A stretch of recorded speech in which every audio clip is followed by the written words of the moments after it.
Hi, kindergarten. Today we're going to learn about the Wampanoag Tribe. Remember, we've learned a little bit about them before when we did our unit on Native Americans, and we actually saw two girls who are still in the Wampanoag Tribe today. Okay? So let's start with the vocabulary. We have the word fascinated. Fascinated means very interested in something. So maybe you're fascinated in LOL dolls or in superheroes, or I'm fascinated by different animals. There are so many things to be fascinated about. Our next word is legend. I put the dragon there for our friend Phoenix because I know he loves dragons. Now, a legend is an often told story that may or may not be true. So sometimes people might tell you legends about how something began. Pretty cool. So here we have our map. Okay, remember last time we read about how the Pilgrim sailed all the way from the United Kingdom or England all the way over here into the United States. Okay, or back then I guess just North America, but what is now the United States? Okay, you also learned about Native Americans in an earlier domain, so something we studied before. And remember, Native people lived on the continents of North America and South America long before Europeans visited and decided that they were going to live there. Okay? So, what did you learn about Native Americans? Maybe you learned that there were different tribes of Native Americans living in the Americas. They had different ways of dressing and living. There were different groups that had different homes. Some groups of Native Americans in the Plains area followed buffalo all over the place.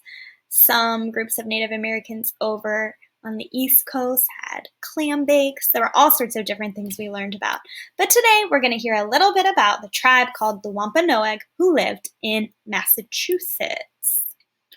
And we're saying lived in Massachusetts past tense because we're talking about people living in the 1600s. But remember, there are still people in the Wampanoag tribe today. Okay? Still exists. Here we go.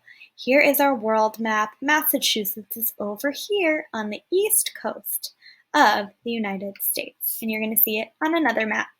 Okay? Right here. So there is the ship, the Mayflower, and it's going over here to Massachusetts. The Pilgrims anchored in a harbor off the coast of what we now call Massachusetts. According to legend, when they were looking for a good spot to land, they saw a huge rock sticking out of the water near the shore.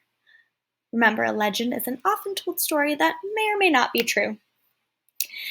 They used a little boat to get people off the big boat, or the big ship.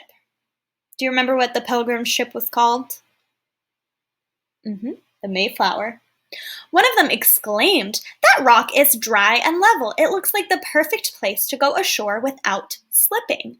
And so, one by one, the Pilgrims climbed out onto the rock. They named it Plymouth Rock.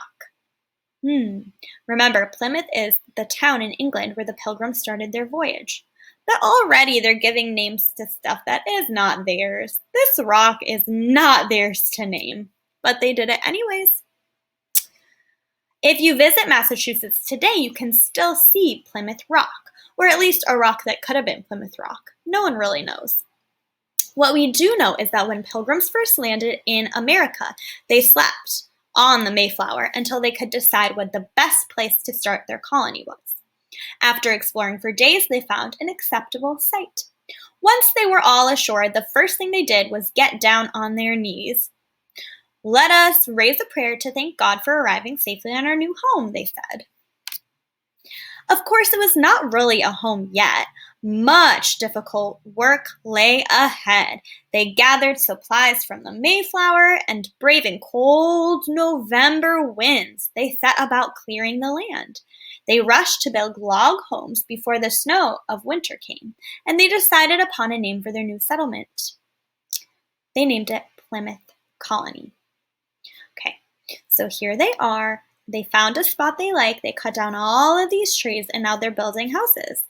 But again, remember, they just decided that it was okay to build a colony in this spot. Do we think it's okay to just build your house wherever you want to? What if I want to build my house in your backyard? Would that be okay? I don't know. I live in an apartment building, but what if someone decided that they were going to build their house in the parking lot? Would that be okay? I don't know about this. Okay. One day, as the Pilgrims were working in their new colony, two strangers stepped out from the forest. They stopped what they were doing and stared, fascinated by what they saw. The men did not look at all like them, and at first the Pilgrims were alarmed by their appearance. The settlers stood quietly as the men came closer and closer. They must be Native Americans, they thought to themselves. Were they friends or enemies? They weren't too sure. Then one of the strangers smiled. Suddenly, the sense of danger was gone. One of the two men introduced himself as Samoset and told the colonies, the English people who lived in Plymouth colony, that he was a member of the Wampanoag Tribe of Native Americans. A few days later, Samoset reappeared with the man who would turn out to be the Pilgrims' greatest friend. I am Tisquantem, he told them. I am of the Wampanoag Tribe, and I have come to help you. He held out his hand in friendship to them, and one by one the colonies stepped forward to shake his hand. Now, it's important to note that when he was younger, he was forced by Spanish explorers to go to Spain with them. So he's able to get free and travel to England, where he learned to speak English. And then he was able to get back to North America. But the reason this man could speak English was because he was forced to do something he did not want to do.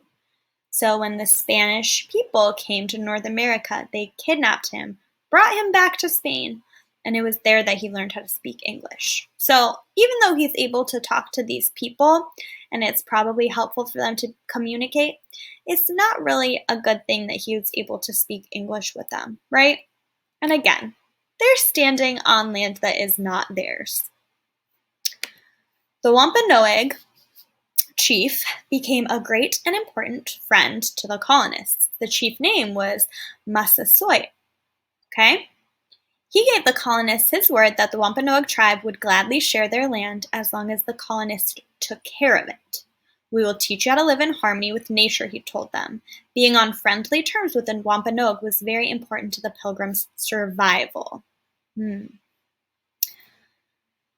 So this is really important to think about, right? Because in this story, it's showing that the Native Americans and the settlers, or the colonists, or the Pilgrims, whatever you want to call them, were getting along.